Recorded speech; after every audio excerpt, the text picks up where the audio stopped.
नमस्कार, जय हिंद, जय भारत। मैं अभिषेक और आप देख रहे हैं हमारा यूट्यूब चैनल रुद्रायस एकेडमी। दोस्तों, एक बार फिर से आप सभी का हमारे इस यूट्यूब चैनल पर हार्दिक स्वागत है।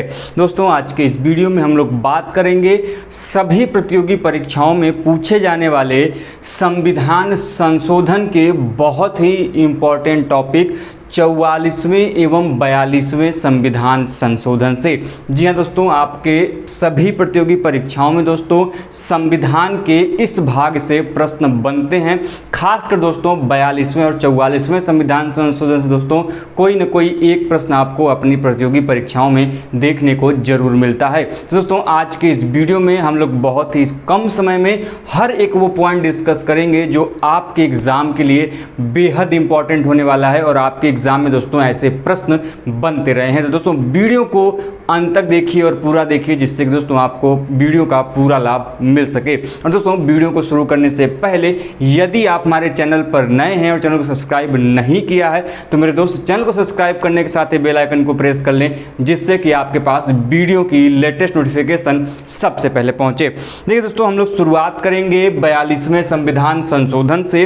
दोस्तों, यह 42वां संविधान संशोधन तब किया गया जब देश आपातकाल के दौर से गुजर रहा था और वह समय था 1976 का, अर्थात 1976 का।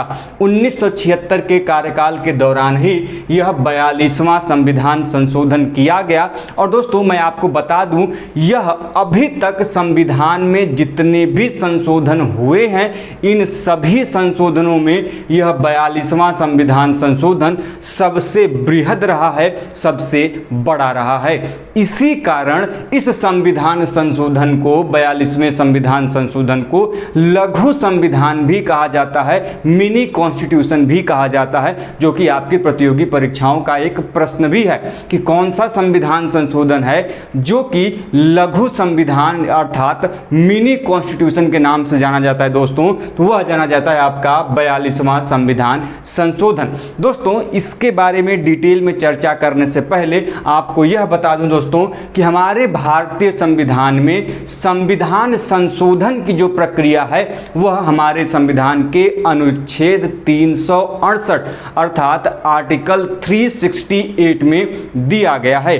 Point number 1। पॉइंट नंबर 2 कि हमारे संविधान में ये जो संविधान संशोधन की प्रक्रिया है, कॉन्स्टिट्यूशनल अमेंडमेंट का जो प्रोसेस है दोस्तों, यह हमारे भारत देश में मूलतः नहीं था। इसे हम लोगों ने दक्षिण अफ्रीका के संविधान से, साउथ अफ्रीका के संविधान से अपने संविधान में सम्मिलित किया है। तो प्रश्न बनता है कि हमारे भारतीय संविधान में संविधान संशोधन की प्रक्रिया किस देश से ली गई है? तो दोस्तों ध्यान रखिएगा, यह लिया गया है आपके दक्षिण अफ्रीका के संविधान से। 2 पॉइंट हुए।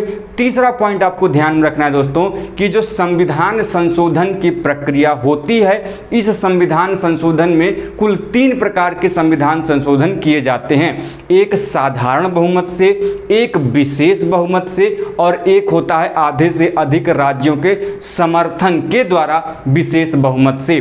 तो ये 3 प्रकार से हमारे संविधान में संशोधन किए जाते हैं, bye simple majority, by special majority and by the agreement of the half and maximum राज्य जो है स्टेट हैं उनके कंसिडरेशन के पश्चात। अब आते हैं हम लोग 42वें संविधान संशोधन की तरफ। ये जो 42वां संविधान संशोधन है, यदि हम मूल रूप में देखें तो उस समय जो तत्कालीन इंदिरा गांधी के सरकार में स्वर्ण सिंह समिति बनाई गई थी, सरदार स्वर्ण सिंह समिति, उसी ने जो सिफारिश की थी, उसी के सिफारिशों को मूर्त रूप देने के लिए, उसी को लागू करने के लिए यह 42वां संविधान मोटे मोटे तौर पर किया गया था। हालांकि कई अन्य प्रावधान भी इस संविधान संशोधन के तहत हमारे संविधान में जोड़े गए। आइए एक एक करके चर्चा करते हैं। सबसे पहली चीज कि 42वां संविधान संशोधन जो था यह किस लिए जोड़ा गया? क्योंकि हमें स्वर्ण सिंह समिति जो थी उसको, उसकी सिफारिशों को मूर्त रूप देना था। Point number 1। दूसरा कि भैया जो ये संविधान संशोधन है 42वां, इसको हम लोग मिनी कॉन्स्टिट्यूशन के नाम से, लघु संविधान के नाम से भी जानते हैं। अब बात आती है कि इस संविधान संशोधन द्वारा क्या क्या किया गया। तो दोस्तों ध्यान से सुनिएगा, 42वें संविधान संशोधन द्वारा जो सबसे पहले आपको ध्यान रखना है कि हमारे संविधान की जो प्रस्तावना है, जो प्रियम्बल है, उसमें 3 नए शब्द जोड़े गए। वो शब्द कौन कौन से हैं? समाजवादी शब्द है अर्थात सोशलिस्ट शब्द जोड़ा गया, पंथ निरपेक्ष शब्द है जिसको हम लोग सेक्युलर बोलते हैं, साथ में अखंडता शब्द है जिसको हम लोग इंटीग्रिटी बोलते हैं। तो हमारे संविधान की प्रस्तावना में प्रियम्बल में 3 शब्द जोड़े गए, समाजवादी, पंथ निरपेक्ष और अखंडता। यह तीनों शब्द जोड़े गए। ध्यान रखिएगा, आपके एग्जाम में इससे प्रश्न बने हैं। प्रश्न कैसे बनेगा ये भी जान लीजिए। प्रश्न क्या करेगा कि निम्नलिखित में से प्रस्तावना में कौन सा शब्द नहीं जोड़ा गया? तो 3 ये तो रहेंगे, एक कोई अन्य दे देगा। तो ध्यान रखना है कि इन तीनों के नाम आपको याद हों, समाजवादी, पंथ निरपेक्ष और अखंडता। बात प्रियम्बल की जा रही है, प्रस्तावना की जा रही है। तो ध्यान रखिएगा, जो प्रस्तावना है, संविधान की जो प्रियम्बल है, इससे हम लोग संविधान की आत्मा कहकर भी संबोधित करते हैं, या फिर जो संविधान के निर्माताओं के मस्तिष्क की जो जानकारी है, जो मस्तिष्क के विचार क्षमता को दर्शाता है, वह भी हमारी प्रस्तावना को ही दिखाता है। अब आगे बढ़ते हैं। दूसरा क्या जोड़ा गया भाई?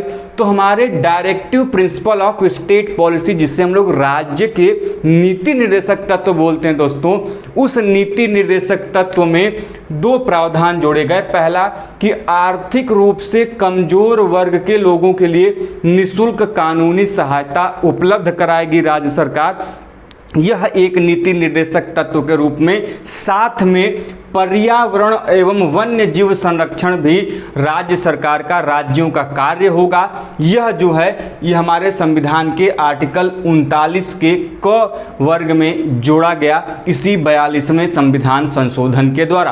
तो यदि प्रश्न पूछे कि जो दोस्तों के आर्थिक वर्ग के कमजोर लोगों के लिए निःशुल्क कानूनी सहायता का प्रावधान किस संविधान संशोधन के द्वारा किया गया, तो यह किया गया है 42वें संविधान संशोधन के द्वारा। कहां पर जोड़ा गया है?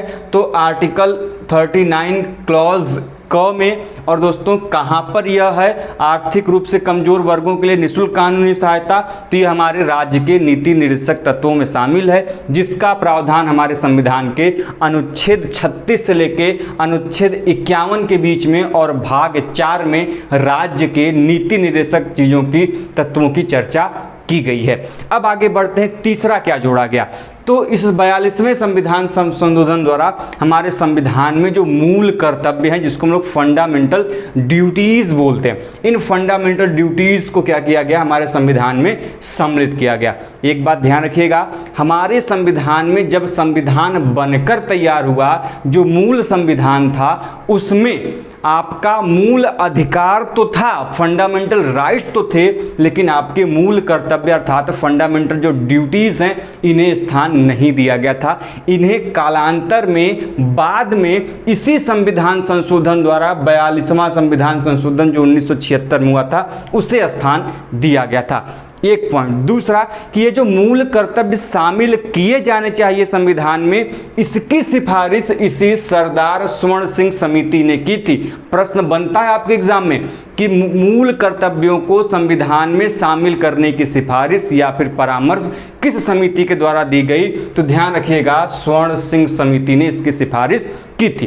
पहली चीज। अब देखिए, हमारे जो संविधान में मूल कर्तव्य लिया गया है, हमारे खुद के देश का कॉन्सेप्ट नहीं है, बल्कि हमने इसे रूस के संविधान से क्या किया है? अपने संविधान में ग्रहण किया है। तो इसका स्रोत क्या है मूल कर्तव्यों का? रूस है। ठीक है। अब आते हैं कि मूल कर्तव्यों को जोड़ा गया तो कहां स्थान दिया गया संविधान में? तो मूल कर्तव्यों को आर्टिकल 51 के क्लॉज ए में कह लें, अर्थात अनुच्छेद 51 के वर्ग क में से जोड़ा गया है और हमारे संविधान के भाग 4 क में इसे स्थान दिया गया है।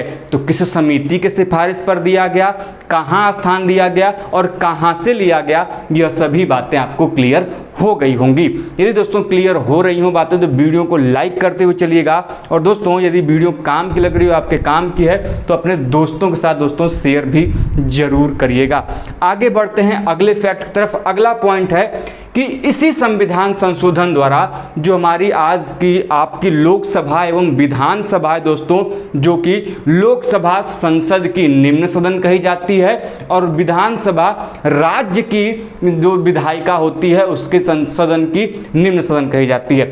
तो लोकसभा एवं विधानसभा का आप सभी लोग जानते हैं कार्यकाल 5 वर्ष का होता है, लेकिन इस 42वें संविधान संशोधन के द्वारा इस लोकसभा एवं विधानसभा का कार्यकाल 5 वर्ष से बढ़ाकर कितने वर्ष कर दिया गया?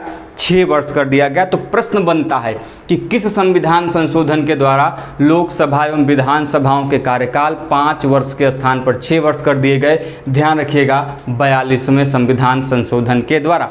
अब बात करें कि लोकसभा का वर्णन हमें कहाँ मिलता है, तो लोकसभा अनुच्छेद 81 में है, राज्यसभा अनुच्छेद 80 में है, विधानसभा अनुच्छेद 170 में है और विधान परिषद अनुच्छेद 169 में है। सभी चीजों को आपको ध्यान में रखना है, कोई भी प्रश्न छूटने न पाए। यदि आप चाहते हैं कि सभी जितने भी महत्वपूर्ण अनुच्छेद हैं उनको पढ़ना चाहते हैं दोस्तों, तो आप एक स्थान पर एक वीडियो में ही 1 से लेकर 395 के बीच में जितने महत्वपूर्ण अनुच्छेद हैं हमने उसे एक वीडियो के माध्यम से लगभग 2.5 घंटे का वीडियो है, बहुत ही अच्छे से एक्सप्लेन करके पढ़ाया है। आप जाकर उसे देख सकते हैं, हम इसका जो लिंक है आपके डिस्क्रिप्शन बॉक्स में भी दे देंगे, आप वहां से भी देख सकते हैं। अगला जो बात है वह है कि राष्ट्रपति शासन।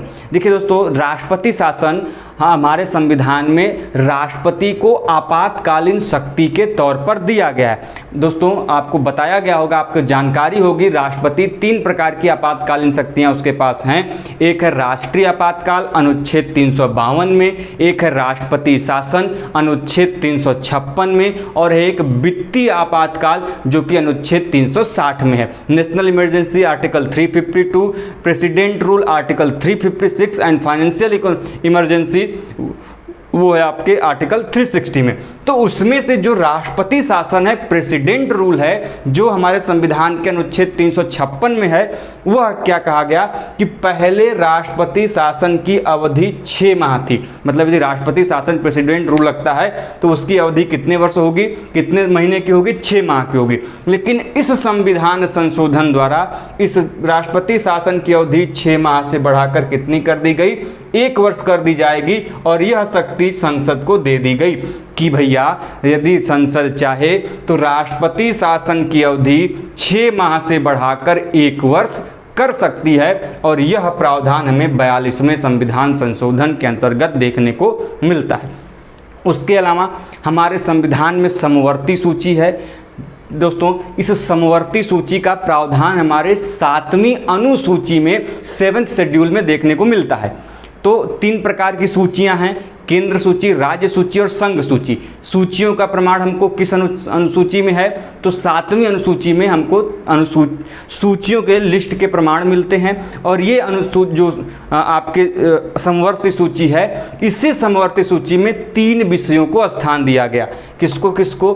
शिक्षा को, नाप तौल को और वन को, जो कि पहले अन्य सूचियों का विषय थी। इनको शिक्षा, नाप तौल और वन को अब इस 42वें संविधान संशोधन के द्वारा इन्हें समवर्ती सूची में, कॉन्करेंट लिस्ट में शामिल कर दिया गया। तो बड़ा सिंपल सा प्रश्न बनता है कि शिक्षा वर्तमान में किस सूची का विषय है? तो यह आपका समवर्ती सूची का विषय है। नाप तौल किस सूची का विषय है? तो समवर्ती सूची का विषय है। वन किसका विषय है? समवर्ती सूची का विषय। और साथ में ये भी प्रश्न बन सकता है कि शिक्षा को समवर्ती सूची में किस वर्ष स्थान दिया गया? तो ध्यान रखिएगा 1976 में स्थान दिया गया। यदि संविधान संशोधन पूछेगा तो 42वें संविधान संशोधन के द्वारा दिया गया। तो प्रश्न कैसे पूछेगा यह भी आपको ध्यान में रखना है, कोई भी चीजें छूटने न पाए। और सबसे अंतिम जो इसमें आपको ध्यान में रखना है कि अनुच्छेद 368 के तहत मैंने पहले ही बताया कि संविधान संशोधन की प्रक्रिया है, लेकिन इस 42वें संविधान संशोधन के द्वारा कहा गया कि भैया अनुच्छेद 368 से संबंधित जो संशोधन की प्रक्रिया है उसके द्वारा संविधान के किसी भी उपबंध का संशोधन किया जा सकता है। अर्थात हम संविधान के किसी भी भाग को संशोधित कर सकते हैं। परंतु इस संशोधन को हम लोग न्यायालय में प्रश्नगत नहीं कर सकते। मान लीजिए कि संसद ने संविधान के किसी भाग को संशोधित किया और इस संविधान संशोधन ने उसे यह अधिकार दिया कि यदि संसद ने संविधान के किसी भाग में संशोधन किया तो उस संशोधन किए हुए भाग के लिए आप उस चीज के खिलाफ न्यायालय में नहीं जा सकते और वह विषय न्यायालय में प्रश्नगत नहीं हो सकता। और यह प्रावधान हमें 42वें संविधान संशोधन में देखने को मिलता है। ये तो बात हो गई 42वें संविधान संशोधन की। उम्मीद करते हैं हर एक प्रावधान, हर एक जो विधि है जो इसमें अपनाई गई आपको समझ में आया होगा। यदि समझ में आया होगा तो जल्दी से टिप दीजिए, मार दीजिए, अच्छा लगा तो ललकी बटनिया को टिप दीजिए। अब आते हैं 44वें संविधान संशोधन के अंतर्गत जो कि 1978 में हुआ था, 1978 में हुआ था। और दोस्तों ये जो 44वां संविधान संशोधन हुआ बहुत ही इंपॉर्टेंट और कई बार रिपीटेड प्रश्न है कि सबसे पहले भैया यह जान लीजिए कि 44वें संविधान संशोधन को किया ही इसलिए गया था क्योंकि ये जो 42वें संविधान संशोधन का जो छीछा लेदर हुआ था ना, जो रायता फैलाया गया था, इसको समेटने के लिए तो क्या किया गया था, 44वां संविधान संशोधन कर लिया गया था। सबसे पहला प्रावधान किया गया भैया कि हमारा पहले मूल कितने थे, पहले मूल अधिकारों की कुल संख्या कितनी थी, 7 थी। लेकिन एक जो संपत्ति का अधिकार था, इस संपत्ति के अधिकार को 44वें संविधान संशोधन के द्वारा क्या कर दिया गया, समाप्त कर दिया गया। प्रश्न पूछता है कि किस संविधान संशोधन के द्वारा संपत्ति के अधिकार को हटा दिया गया, समाप्त कर दिया गया। तो ध्यान रखिएगा बबुआ, 44वें संविधान संशोधन के द्वारा किस अनुच्छेद में संपत्ति के अधिकार संबंधी प्रावधान मिलते हैं, तो अनुच्छेद 31 और अनुच्छेद 19 के क्लॉज ए के च में हमको संपत्ति के अधिकार संबंधित प्रावधानों की चर्चा मिलती है, जिनको 44वें संविधान संशोधन के द्वारा क्या कर दिया गया, समाप्त कर दिया गया। लेकिन शर्त यह है, ध्यान रखिएगा, समाप्त किया गया एक मौलिक अधिकार के रूप में कि अब यह जो संपत्ति का अधिकार है यह एक मौलिक अधिकार नहीं होगा। लेकिन पूर्ण रूप से समाप्त नहीं हुआ है भैया, इसे संपत्ति के अधिकार को अब एक नए अनुच्छेद में संविधान में स्थान दिया गया और वह नया अनुच्छेद है अनुच्छेद 300 क। एग्जाम में पूछा जाता है कि वर्तमान में संपत्ति का अधिकार कहां पर वर्णित है, तो ध्यान रखिएगा वर्तमान में अनुच्छेद 300 के क में वर्णित है। और जो वर्तमान में यह संपत्ति का अधिकार है यह हमें एक कानूनी अधिकार के रूप में, लीगल राइट के रूप में मिला हुआ है। तो प्रश्न पूछता है आपके एग्जाम में कि संपत्ति का जो अधिकार है, राइट टू प्रॉपर्टी जो है, यह निम्नलिखित में से किस प्रकार का अधिकार है। मूल कर्तव्य है, मौलिक कर्तव्य है कि आपका मौलिक अधिकार है कि संवैधानिक अधिकार है कि आपका कानूनी अधिकार है, क्या है भैया। तो बबुआ ध्यान में रखिएगा कि जो मौलिक अधिकार नहीं है बल्कि अब क्या हो गया, यह है कानूनी अधिकार हो गया, बल्कि यह एक विधिक अधिकार हो गया, आपका क्या हो गया, लीगल राइट हो गया।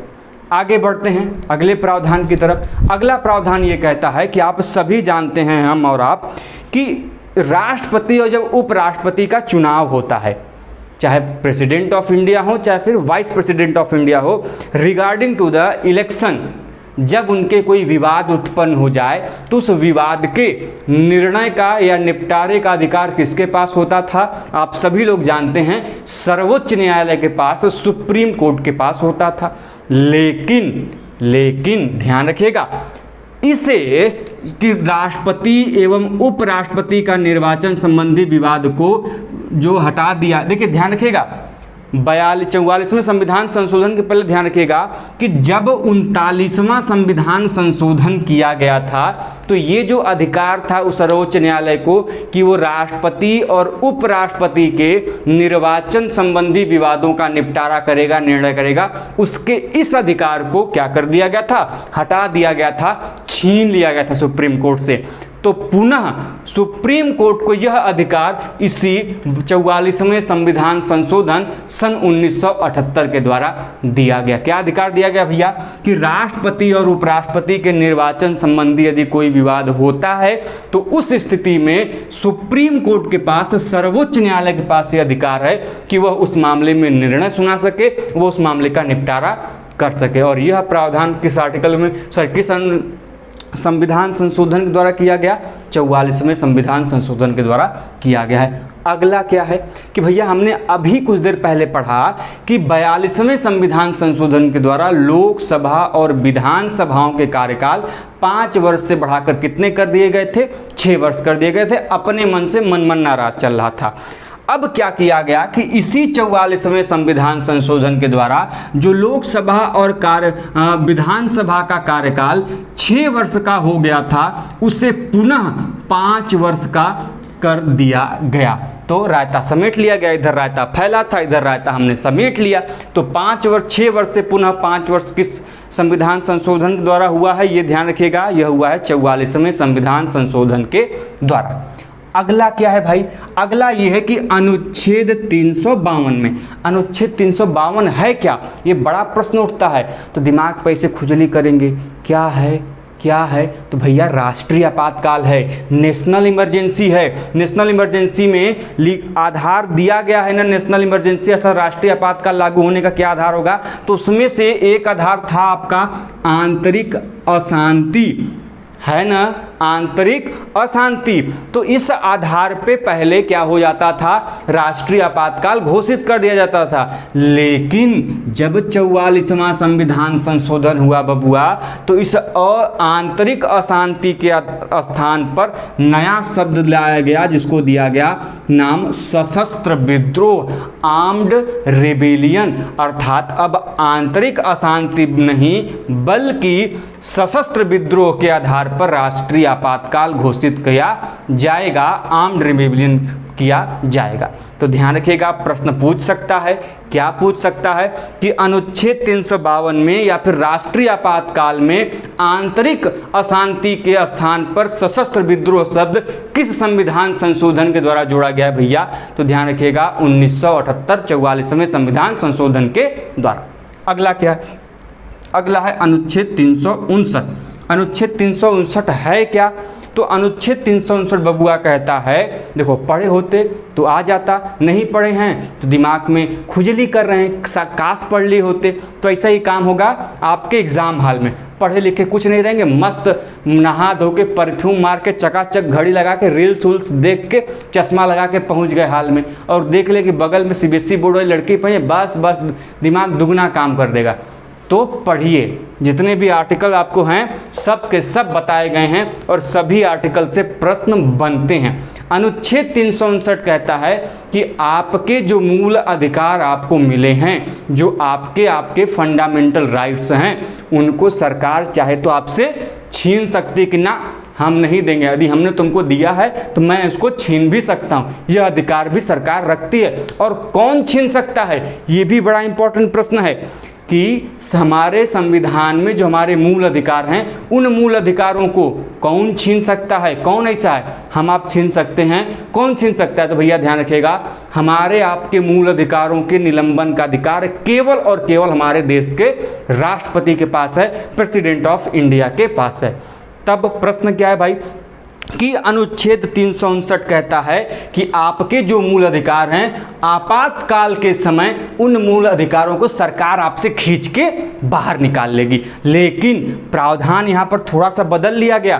क्या कहा गया कि अनुच्छेद 359 के आधार पर जब आपके मूल अधिकारों का निलंबन होगा तो 2 मूल अधिकार नहीं छीने जाएंगे, जो कि अनुच्छेद 20 और अनुच्छेद 21 में हैं। इनको छोड़कर आप बाकी मूल अधिकारों को छीन सकते हैं। लेकिन चाहे आपातकाल की स्थिति हो जाए, ब्रह्मांड फट जाए, पृथ्वी तहस नहस हो जाए, चाहे ससुरा कुछ हो जाए, लेकिन अनुच्छेद 20 और अनुच्छेद 21 को किसी भी परिस्थिति में निलंबित या फिर छीना नहीं जा सकता। यही आपका सच्चा साथी है। गर्लफ्रेंड भी छोड़ देगी साथ, लेकिन अनुच्छेद 20 और अनुच्छेद 21 जो मूल अधिकार है वो आपका साथ नहीं छोड़ेगा।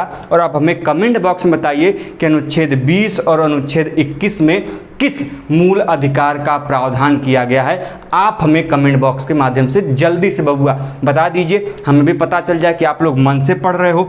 अगला है भैया कि अनुच्छेद 356 में अभी बताए थे, अनुच्छेद 356 में क्या है बबुआ, राष्ट्रपति शासन है अर्थात प्रेसिडेंट रूल है। तो कहता क्या है 44वां संविधान संशोधन कि बबुआ अनुच्छेद 356 में जब राष्ट्रपति शासन घोषित करने का प्रस्ताव होगा तो एक बार में 6 माह से अधिक के लिए यह राष्ट्रपति शासन प्रवर्तनीय नहीं होगा। यदि 6 माह से अधिक कर रहे हैं तो वह असंवैधानिक हो जाएगा।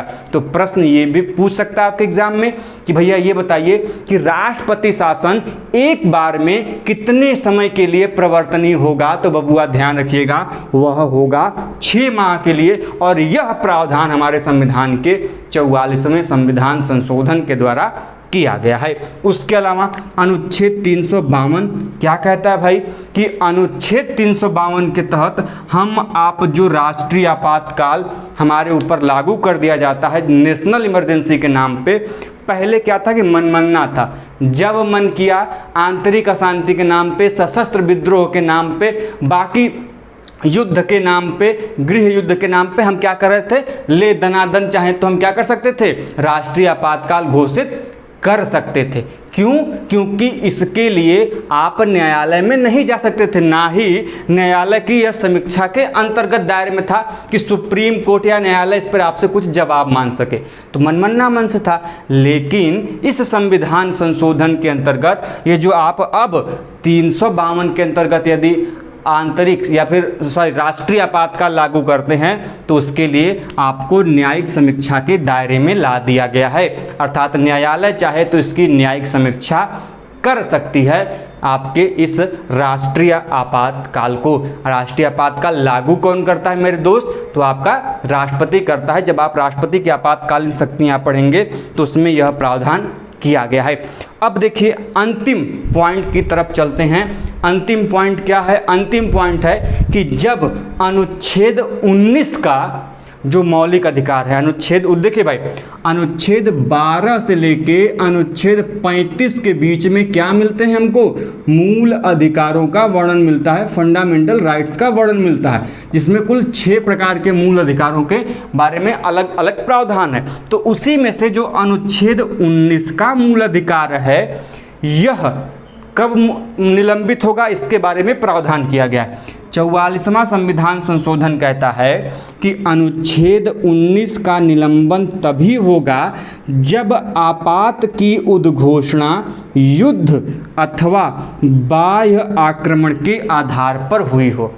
मतलब आप अनुच्छेद 19 में जो आपका मूल अधिकार मिला है उसको आपसे कोई तभी छीन सकता है जब आपातकाल की घोषणा, नेशनल इमरजेंसी की घोषणा युद्ध के आधार पर on the basis of war and the क्या होगा, बाह्य आक्रमण के कारण यदि हुआ है, तभी इन दोनों के आधार पर ही अनुच्छेद 19 को आपका सरकार जो है राष्ट्रपति निलंबन कर सकता है। अन्यथा इसके अलावा अन्य कोई माध्यम से यदि आपके आपातकाल की घोषणा की गई है, चाहे वो सशस्त्र विद्रोह हो, चाहे वो आपका राष्ट्रपति शासन हो या फिर आपका वित्तीय आपातकाल हो, इन सभी तरीकों में आपका अनुच्छेद 19 का निलंबन नहीं किया जा सकता।